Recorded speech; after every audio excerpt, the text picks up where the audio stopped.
আজ দেশে এক ক্রান্তিকাল অতিক্রম করছে।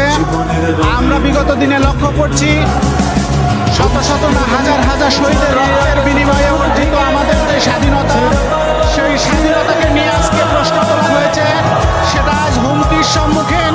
তাই অবিলম্বে এই অন্তর্বর্তী সরকারের প্রধান ডক্টর মোহাম্মদ ইউনূসকে আমি বলতে চাই, অবিলম্বে ইলেকশনের শিডিউল ঘোষণা করা হোক এবং জাতির এই ক্রান্তিকাল থেকে একটি নির্বাচিত সরকারের হাতে ক্ষমতা হস্তান্তর করে আপনি আপনার দায়িত্ব বুঝিয়ে দিন।